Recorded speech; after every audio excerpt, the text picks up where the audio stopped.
పశ్చిమ బెంగాల్ ముఖ్యమంత్రిగా శివేందు అధికారి ప్రమాణ స్వీకార కార్యక్రమంలో ఆసక్తికర సన్నివేశం కనిపించింది.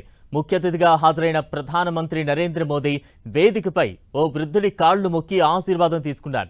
దీంతో ఆయన ఎవరా అని నెటిజన్లు ఆరా తీస్తున్నారు. ఆయన పేరు మఖన్ లాల్ సర్కార్.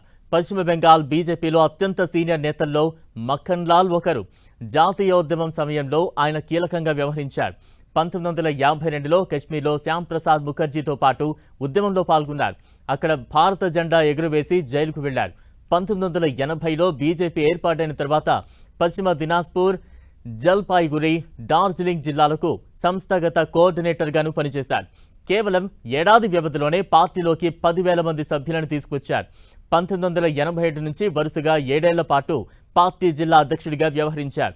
ప్రస్తుతం ఆయన వయసు 98 ఏళ్లు. పశ్చిమ బెంగాల్లో తొలిసారి ప్రభుత్వాన్ని ఏర్పాటు చేస్తుండటంతో ఈ కార్యక్రమానికి మఖన్ లాల్ను ఆహ్వానించింది బీజేపీ. ఆయనను ప్రత్యేకంగా గౌరవించింది. ఈ సందర్భంగా వేదికపై ప్రధాని మోదీ ఆయనకు శాలువా కప్పి సత్కరించారు. మఖన్ లాల్ పాదాలకు నమస్కరించి ఆయన ఆశీర్వాదం తీసుకున్నారు. మరోవైపు బెంగాల్లో తొలిసారి గెలిపించిన ప్రజలకు ప్రధాని మోదీ వేదికపై సాష్టాంగ నమస్కారం చేశారు.